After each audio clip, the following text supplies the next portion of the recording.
नमस्कार। इस समय आप देख रहे हैं news in India. News in India में आपका स्वागत है। आइए नजर डालते हैं आज की कुछ खास खबरों पर।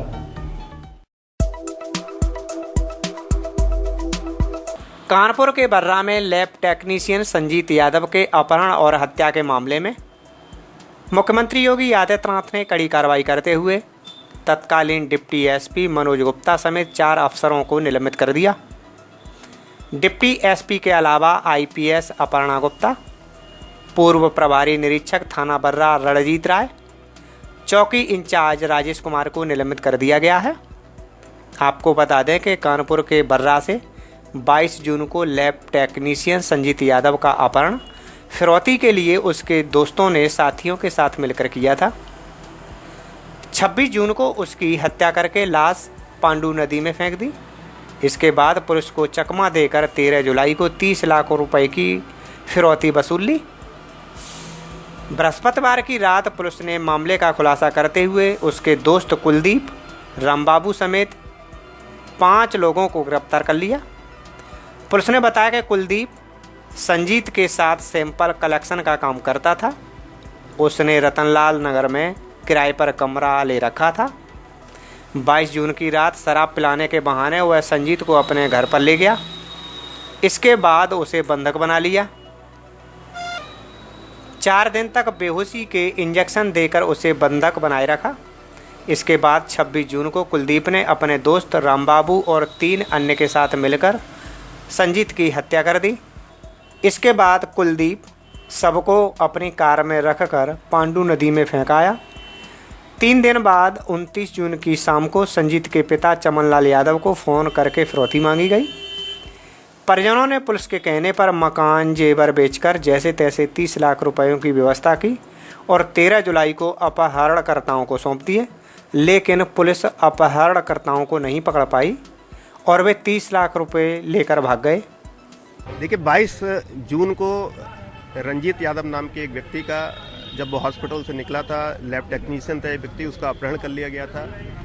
आज जब इस घटना का पर्दाफाश हुआ है तो इसमें इसके अपने ही 2 साथी जो उस लैब में पूर्व में काम करते थे, इसके दोस्त थे, वही इसमें इस अपहरणकर्ता में सामने आए हैं। इसके अलावा ज्ञानेंद्र यादव नाम का व्यक्ति जिसकी गाड़ी से अपहरण किया गया था, 4 पहिया गाड़ी से, वो इसका मास्टरमाइंड निकला है। वो उस गाड़ी को बरामद कर लिया गया है।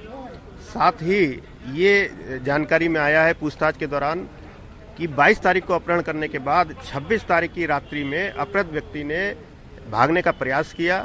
उसके उपरांत इन्होंने इस व्यक्ति की हत्या कर दी और बॉडी को नहर में फेंक दिया था। और हत्या करने के उपरांत 29 तारीख को पहली बार इन्होंने घर वालों से फिरौती हेतु पैसे की मांग करी। पुलिस लगातार इस पर काम कर रही थी और 5 व्यक्तियों को इसमें आज गिरफ्तार कर लिया गया है। जिस मोटरसाइकिल से अपहृत व्यक्ति हॉस्पिटल से निकला था, इनकी निशानदेही पर वो मोटरसाइकिल भी बरामद कर ली गई है, किंतु डेड बॉडी अभी तक बरामद नहीं की जा सकी है। इसके लिए गोताखोर लगाए गए हैं और लगातार डेड बॉडी को ढूंढने का प्रयास किया जा रहा है। पैसे की बात जो आ रही है, क्या पैसा दिया गया? देखिए, पुलिस की अभी तक जो जांच हुई है, जो अपहृतकर्ताओं से बातचीत हुई है और जो हमारी पुलिस टीम ने ऑपरेशन अंजाम देने का पूर्व में प्रयास किया था, तो उसके अनुसार अभी तक हमारी जांच में पैसा देने की बात नहीं आई है। लेकिन परिजनों ने भी एक बार मीडिया के सामने ये कहा था कि इन्होंने कोई पैसा इसमें नहीं दिया है, लेकिन उसके बाद वो अपने बयान से पुनः बदले हैं और पुनः उन्होंने कहा है कि हमने पैसा दिया है। तो अब इस बिंदु पर नए सिरे से पुनः हम जांच कराएंगे और जैसा होगा अवगत कराया जाएगा। पूर्वी लद्दाख में वास्तविक नियंत्रण रेखा पर चीन के साथ तनाव के बीच भारत एक के बाद एक कड़े फैसले ले रहा है। ताजा फैसले में केंद्र ने राष्ट्रीय सुरक्षा को ध्यान में रखते हुए सामान्य वित्तीय नियम 2017 में संशोधन किया है। इसके तहत उन देशों के बोलीदाताओं पर पाबंदी लागू होगी जिनकी सीमा भारत से सटती है।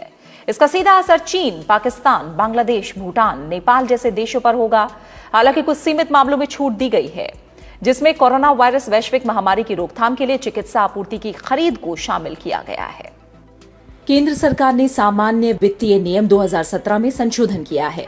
इस फैसले के बाद भारत के साथ सीमा साझा करने वाले देशों के किसी भी बोलीदाता को खरीद में बोली लगाने के लिए पंजीकृत होना जरूरी होगा।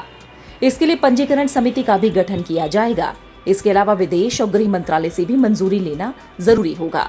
नया नियम सार्वजनिक क्षेत्र की कंपनियों, स्वतंत्र निकाय और सरकारी निजी भागीदारी से जुड़ी सभी परियोजनाओं पर लागू होगा। जिसमें सरकार वित्तीय मदद करती है। केंद्र सरकार ने राज्य सरकारों को भी ऐसा करने के निर्देश दे दिए हैं। भारत सरकार ने राज्य सरकारों और राज्य उपक्रमों आदि द्वारा खरीद के मामले में इस आदेश के क्रियान्वयन को लेकर संविधान के अनुच्छेद 257(1) का उपयोग करते हुए राज्य सरकारों के मुख्य सचिवों को पत्र लिखा है। राज्य सरकारों की खरीद के मामले में उचित प्राधिकरण का गठन राज्य करेंगे, लेकिन राजनीतिक और सुरक्षा मंजूरी जरूरी बनी रहेगी। कुछ मामलों में छूट दी गई है। इसमें कोविड-19 वैश्विक महामारी की रोकथाम के लिए 31 दिसंबर तक चिकित्सा सामानों की आपूर्ति के लिए खरीद शामिल है। सरकार ने अलग आदेश में उन देशों को पूर्व पंजीकरण से छूट दी है जिन्हें भारत सरकार की तरफ से ऋण सुविधा या विकास संबंधी सहायता उपलब्ध कराई गई है। सरकार के नए आदेश के मुताबिक नया प्रावधान सभी निविदाओं पर लागू होगा जिन निविदाओं को पहले ही आमंत्रित किया जा चुका है या वो पात्रता के मूल्यांकन का पहला चरण पूरा नहीं हुआ है। जिन बोलीदाताओं का पंजीकरण नहीं है उन्हें पात्र नहीं माना जाएगा। अगर ये चरण पूरा हो गया है, निविदा रद्द की जाएगी और नए सिरे से प्रक्रिया शुरू की जाएगी। ये प्रावधान निजी क्षेत्र द्वारा खरीद पर लागू नहीं होता है। भारत और चीन के बीच सीमा मसले को लेकर राजनयिक और सैन्य स्तर पर बातचीत का सिलसिला जारी है और आगे की वार्ता के लिए जल्दी WMCC की बैठक भी आयोजित की जाएगी। विदेश मंत्रालय के प्रवक्ता अनुराग श्रीवास्तव ने इस बारे में जानकारी दी है। अनुराग श्रीवास्तव ने कहा कि WMCC की बैठक में दोनों देशों के सैनिकों के पूर्व निर्धारित जगह पर जाने की समीक्षा की जाएगी। उन्होंने ये भी कहा कि वास्तविक नियंत्रण रेखा पर भारत एक तरफा तरीके से किए गए किसी भी परिवर्तन को स्वीकार नहीं करेगा। भारत को उम्मीद है कि चीन इस मसले पर दोनों देशों के सीमा मामलों के विशेष प्रतिनिधियों के बीच हुई बातचीत के दौरान लिए गए निर्णयों को सुचारू रूप से लागू करेगा। अमेरिकी विदेश मंत्री माइक पॉम्पियो की टिप्पणी को लेकर अनुराग श्रीवास्तव ने कहा कि भारत और चीन दोनों ही दुनिया के महत्वपूर्ण देश हैं, इसलिए सभी देशों की निगाहें भारत चीन सीमा से जुड़ी गतिविधियों पर हैं। अनुराग श्रीवास्तव ने बताया कि अमेरिकी विदेश मंत्री को इस बारे में स्थिति से अवगत कराया गया है। I have already conveyed that we are engaged on the issue of peace and tranquility on our borders with China. We are talking to them through established diplomatic and military channels. Now, since India and China are both permanent countries, there is this issue has attracted interest all over the world. What I can say is that as part of our diplomacy, we are engaged with those interested to convey our viewpoint. Hapur के थाना सिंबाली क्षेत्र में गांव औरंगाबाद माधवपुर के पास car में मिले शव का पुलिस ने खुलासा कर दिया। मृतक ऋषभ के पिता ने ही अपने पड़ोसी को 2 लाख रुपए की सुपारी देकर अपने पुत्र की हत्या कराई थी। पुलिस ने 1 लाख रुपए की नकदी भी बरामद कर ली है। आपको बता दें कि 22 जुलाई को औरंगाबाद माधवपुर के पास एक गाड़ी में शव मिला था, जिसकी शिनाख्त ऋषभ तोमर डिफेंस कॉलोनी भोजपुरा टीला के रूप में हुई थी। पुलिस सर्विलांस के आधार पर हत्यारों के पास पहुंच गई। पूछताछ में पता चला कि ऋषभ के पिता कमलचंद तोमर ने बताया कि ऋषभ उसकी पत्नी उसके साथ आए दिन मारपीट करते थे, जिससे क्षुब्ध होकर उसने अपने पड़ोसी कमल पाल को 2 लाख रुपए का लालच दिया। ऐसे में अपने साथी प्रमोद के साथ मिलकर नियोजित तरीके से माधवपुर के जंगल में लाकर गला दबाकर हत्या कर दी और कांच से गला काट दिया। पुलिस ने घटना का खुलासा मात्र 24 घंटे में ही कर दिया। एसपी ने बताया कि अभियुक्त कमलचंद तोमर से 10,000 रुपये की नकदी, कमरपाल से 60,000 रुपये और प्रमोद के कब्जे से 60,000 रुपये बरामद हुए हैं। आरोपियों के खिलाफ मुकदमा दर्ज करके जेल भेज दिया गया है। करता था मेरे साथ, मेरी बीच के साथ गंदी गंदी गाली देता था, लड़की को ऐसे गाली देता। मैं बताने की शर्म आती है मेरे बताने को। घरवाली का हाथ तोड़ रखा है, चोट रहता है, टीवी LED सब कुछ तोड़ दिया, घर का तोड़ देता जी। इसका इबास में इलाज भी चल रहा है जी, सन 2014 से अब तक इलाज चल रहा है जी। आपका बेटा कितने साल का था? 20 साल का। तो मतलब कब से आप लोग परेशान थे इसके? हम कम से कम 2012 से परेशान थे। हमने 2 साल सोचा कि वाले ऐसे शैतानी कर रहा 2014 फिर बाद में मेंटल, पहले तुम बालाजी ले गए थे, फिर हमने मेंटल में भर्ती करा था। वहाँ पे भी तोड़ फोड़ कर दी थी मेंटल हॉस्पिटल में। 1-2 गार्ड का चाटा भी मारा था उसने। अब फिर हमने तुलसी निकल पुलिस चौकी आकर दे दिया था, एक पुलिस वाले के चाटा मार दिया था उसने। फिर उसने कहा था कि मैं बंद तो कर दूंगा इसको, लेकिन इसको मेंटल में दिखाओ। तो कोई महंगे शौक भी थे उसके? हाँ जी, जैसे स्कॉर्पियो मांगना। अभी मतलब बैंगना ली थी, बैंगना को कहता कि मेरे को शर्म लगती है इसमें बैठते हुए, एसेंट गाड़ी बिक रही है, मैं एसेंट लूँगा, एसेंट दिलवा दी, तब कह रहा कि स्कॉर्पियो चाहिए मुझे। मेरी बेइज्जती लगती है इसमें, छोटी गाड़ी। अपने बेटे को मारने का ख्याल ही क्यों है आपके पास? जी मार पिटाई करता थी, नर्क बन रखती जिंदगी। रात को जाता हूँ तो गिरेबान पकड़, ये भी फटती थी, गिरेबान पकड़ के एकदम दे के मार देता जी। घर वाली को गर्दन पकड़ के एकदम दे के मारता है। परिवार में कौन कौन है आपके? जी परिवार में बेटी है, मिसेज है, मैं। और मारने की प्लानिंग कब से कर रहे थे? है जी, मारने की प्लानिंग कब से कर रहे थे? ये मतलब महीना। एक घटना घटित हुई थी सिंभावली थाना क्षेत्र में। क्राइम ब्रांच की टीम और सिंभावली थाने की टीम ने मिलकर इसका बहुत ही मेहनत के साथ अनावरण किया है 24 घंटे के अंदर में। ये घटना पूरी इस तरह है कि इनके पिता हैं, जो मृतक के पिता हैं कमल चंद, ये अपने पुत्र से परेशान थे। इनका पुत्र उनके और उनकी पत्नी दोनों को मारपीट करता था। इनके इनकी बेटी के साथ भी संबंध अच्छे नहीं थे। मारपीट झगड़ा सबसे उसका आम चीज़ थी। शराब पीना, गलत आदतों का शिकार था। इनसे तंग होकर के इन्होंने अपने पास के एक पड़ोसी को, कमल नाम के व्यक्ति, कमल उर्फ सनी, इस व्यक्ति को उन्होंने 2 लाख रुपए की सुपारी दी थी कि उसे मारा जाए। फिर सनी इसे शराब पीने के बहाने, सनी क्योंकि इसका मित्र था, वो इसे लेकर के आया वहाँ से यहाँ तक। यहाँ पे इस जनपद का भी एक आदमी प्रमोद इस घटना में संलिप्त है। तो प्रमोद और सनी इनको लेकर के आए हैं जंगल में, वहाँ पे खाने पीने के बहाने से।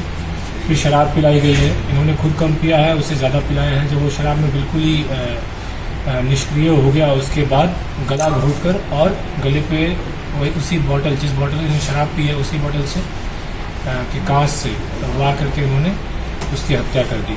उसके बाद वो सुबह वहाँ पहुँच गया। उसने अपने इस लड़के के पिता को उसने बुला करके अपनी दुकान पर सूचित किया। सनी की दुकान है, मैकेनिक है वैसे। ये पूरी घटना का अनावरण इस लाइन्स पे शुरू हुआ क्योंकि पिता जब आए थे हमारे पास, पिता और माँ, उनका हाव भाव जो एक सामान्य माँ बाप की तरह होता है वैसा नहीं था। उन्होंने हमसे गुजारिश भी की थी कि इसका मुकदमा दर्ज ना करके इसका सिर्फ पंचायतनामा भर के हमें दे दिया जाए। वहीं से हमारी शक की सुई घूमी और इस पर फिर गहनता से हमारी टीम ने काम किया और विदिन 24 आवर्स हम लोग अपने गंतव्य तक थे और सभी लोगों ने कबूल किया। इसमें से 1,30,000 जो 2 लाख पैसा था, उसमें से 1,30,000 हमने रिकवर भी कर लिया है 3 अभियुक्तों के पास से। रेस्ट जो अमाउंट है वो कह रहे हैं कि खर्च कर दिया गया है। उसके बारे में तफ्तीश जारी रहेगी और इस अनावरण के लिए मैं अपनी टीम को बधाई भी देता हूँ और उन्हें इनाम की भी घोषणा करता हूँ। राज्यसभा सभापति एम वेंकैया नायडू ने विभाग संबंधी स्थायी समितियों में रिक्त पदों पर 65 राज्यसभा सांसदों को मनोनीत कर दिया है। इनमें नवनिर्वाचित सांसदों के साथ मनोनीत पूर्व मुख्य न्यायाधीश रंजन गोगोई और कुछ दिन पहले चुने गए अरुण सिंह और सुधांशु त्रिवेदी जैसे नामों समेत 8 महिला सदस्य भी शामिल हैं। इनमें 19 सांसद राज्यसभा के तहत आने वाली समितियों के सदस्य बने हैं, जबकि बाकी लोकसभा के तहत आने वाली समितियों में शामिल हैं। इनमें वो नाम भी शामिल हैं जिन्होंने अभी शपथ नहीं ली है। समितियों की बैठक में वो शपथ के बाद ही शामिल हो सकते हैं। सबसे अधिक 6 सांसद ऊर्जा संबंधी स्थायी समिति और 5 सांसद सामाजिक न्याय और अधिकारिता और शहरी विकास संबंधी समिति में मनोनीत किए गए हैं। ये नियुक्तियां 22 जुलाई से प्रभावी मानी जाएंगी। पूर्व प्रधानमंत्री एच.डी. देवेगौड़ा रेल संबंधी और पूर्व रक्षा मंत्री शरद पवार संसद की रक्षा संबंधी स्थायी समिति के सदस्य बनाए गए हैं। राज्यसभा के पूर्व उपसभापति हरिवंश कृषि संबंधी समिति में, जबकि वरिष्ठ सांसद तिरुचि शिवा परिवहन, पर्यटन और संस्कृति संबंधी समिति के सदस्य बने हैं। मनोनीत सांसद पूर्व मुख्य न्यायाधीश रंजन गोगोई को विदेश मामलों की समिति का सदस्य बनाया गया है। इसी तरह पूर्व रेल मंत्री मल्लिकार्जुन खड़गे वाणिज्य संबंधी समिति, दिग्विजय सिंह शहरी विकास और केटीएस तुलसी ऊर्जा संबंधी समिति के सदस्य बने हैं।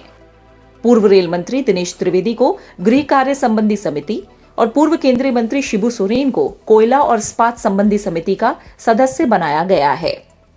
महासचिव राज्यसभा देश दीपक वर्मा की ओर से संसदीय बुलेटिन में समितियों के गठन से संबंधित सूचना जारी की गई। उद्योग समिति में पिल्ली सुभाष चंद्र बोस और विज्ञान प्रौद्योगिकी और पर्यावरण संबंधी समिति में महाराजा संजाओबा लेशंबा को सदस्य बनाया गया है। मानव संसाधन संबंधी समिति में 4 बड़े नेताओं एम थम्बीदुरई, भुवनेश्वर कलिता, ज्योतिरादित्य सिंधिया और जी.के. वासन को जगह दी गई है। वाणिज्य संबंधी स्थायी समिति में प्रियंका चतुर्वेदी, मल्लिकार्जुन खड़गे, मौसम नूर और दीपक प्रकाश को मनोनीत किया गया है। स्वास्थ्य और परिवार कल्याण संबंधी समिति में इंदुमाला गोस्वामी और वशिष्ठ नारायण सिंह, कार्मिक लोक शिकायत विधि और न्याय संबंधी समिति में अभय भारद्वाज, राजेंद्र गहलोत, KR सुरेश रेड्डी और दीपेंद्र सिंह, जबकि परिवहन, पर्यटन और संस्कृति संबंधी समिति में तिरुचि शिवा और KC वेणुगोपाल के नाम शामिल हैं। डॉक्टर फौजिया तहसीन अहमद और रूपा गांगुली को खाद्य और उपभोक्ता मामले संबंधी समिति का सदस्य बनाया गया है। लोकसभा से संबंधित समितियों में रसायन और उर्वरक में 3 सांसदों P सेल्वारासु, AD सिंह और K वनलालवेना, कोयला और इस्पात में वेंकटरमन राव, मोपी देवी और शिबू सोरेन को सदस्य बनाया गया है। रक्षा संबंधी समिति में प्रेमचंद गुप्ता, शरद पवार और राजीव सताव सदस्य बने हैं। ऊर्जा संबंधी समिति में 6 सदस्य अजीत कुमार भुइया, मुजीबुल खान, JM लोखंडवाला, नबाम रेबिया, डॉक्टर सुधांशु त्रिवेदी और KTS तुलसी शामिल हैं।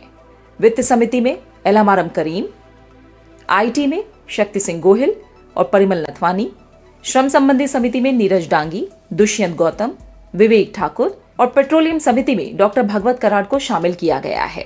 संसदीय समितियों में काफी अहम रेलवे में पूर्व प्रधानमंत्री HD देवेगौड़ा, उदयन राजे भोसले, नरहरि अमीन और फूलो देवी नेताम को शामिल किया गया है। ग्रामीण विकास संबंधी समिति में इरन्ना कराड़ी, वानवी राय खरलुखी, सुजीत कुमार और KP मुनुसामी को शामिल किया गया है।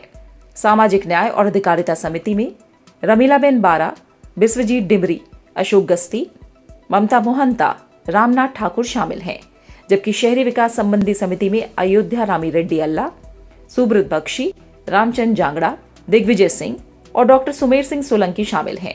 जल संसाधन में NR इलेंगो, अरुण सिंह और सुभाष चंद्र सिंह को सदस्य बनाया गया है। राज्यसभा सभापति M वेंकैया नायडू ने BJP सांसद विनय P सहस्त्रबुद्धे को मानव संसाधन विकास संबंधी संसदीय स्थायी समिति का अध्यक्ष मनोनीत किया है। उनकी नियुक्ति 22 जुलाई से प्रभावी होगी। केंद्र सरकार ने महिला सशक्तिकरण की दिशा में एक और बड़ा फैसला लिया है। भारतीय सेना में महिला अधिकारियों की बड़ी भूमिका निभाने का रास्ता प्रशस्त हो गया है।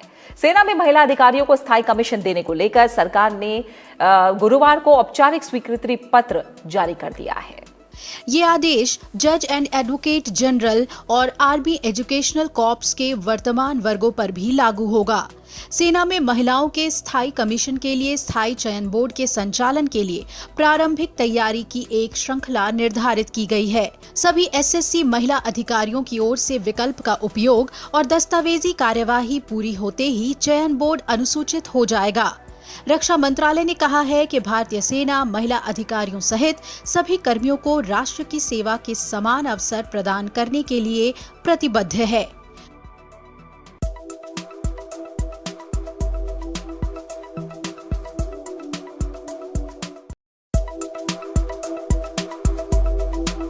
मैनपुरी में दन्नार थाना क्षेत्र के गांव नगला अमरसिंह निवासी राजू हत्याकांड का पुलिस ने आखिर खुलासा कर ही दिया। महज एक मोबाइल के लिए राजू की हत्या की गई थी। हत्या मृतक के दोस्त और उसके साथियों ने मिलकर की थी। पुलिस ने दोनों हत्यारोपियों को गिरफ्तार कर लिया है।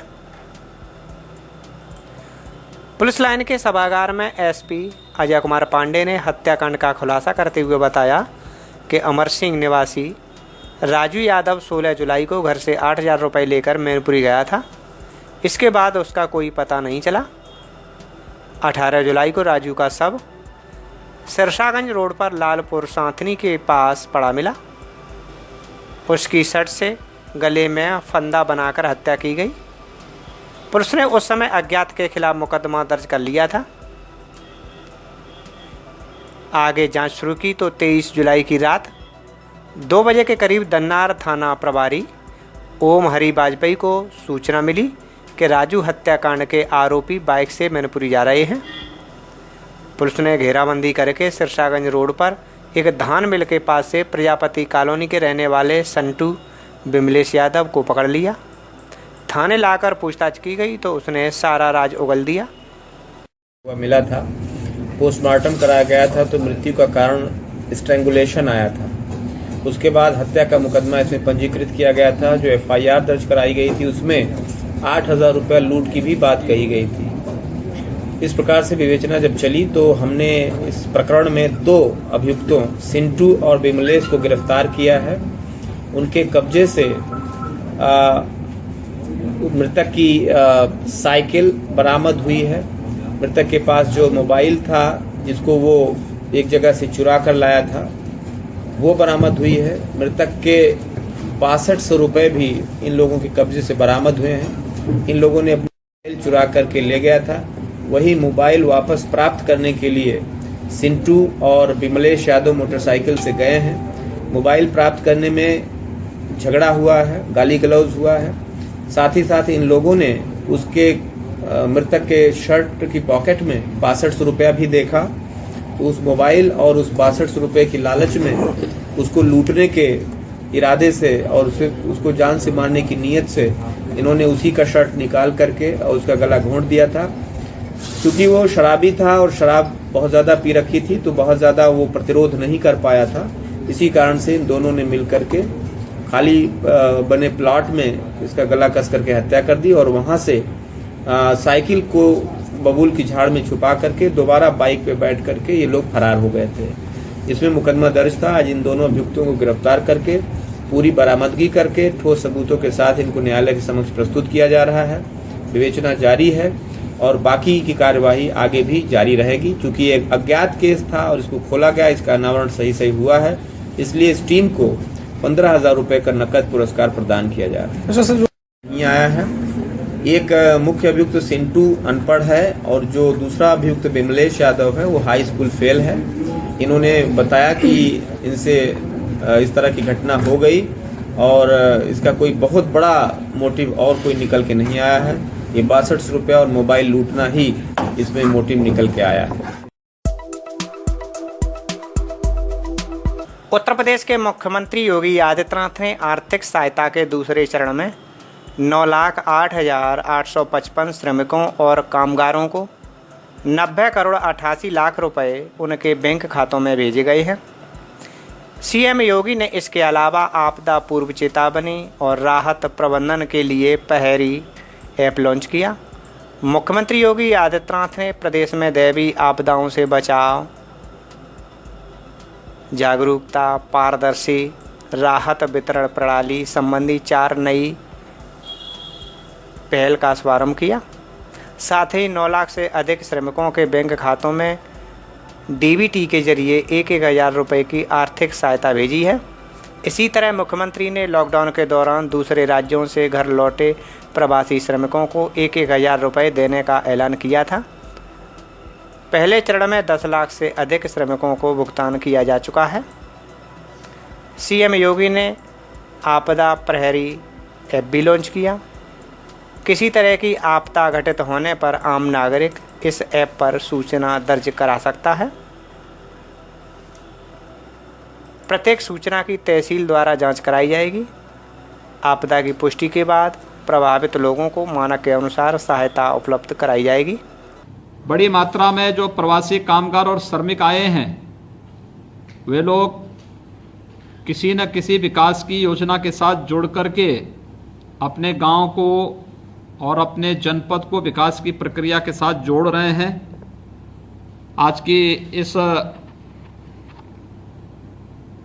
प्रवासी श्रमिकों को दूसरे चरण में लगभग 10 लाख प्रवासी श्रमिकों को जो दी जाने वाली राशि आर्थिक सहायता के अंतरण तथा आपदा पूर्व चेतावनी व राहत प्रबंधन हेतु वेब बेस्ड एप्लीकेशंस के लोकार्पण कार्यक्रम में उपस्थित प्रदेश के एसडीएमए के उपाध्यक्ष जनरल आरपी शाही जी, प्रदेश के मुख्य सचिव श्री आर के तिवारी जी, अपर मुख्य सचिव राजस्व, वित्त और कृषि एसबीआई के सीजीएम श्री अजय खन्ना जी और सभी अन्य हमारे अधिकारीगण, प्रदेश के विभिन्न जनपदों में उपस्थित सभी प्रशासनिक अधिकारीगण और उपस्थित प्रवासी कामगार भाइयों बहनों,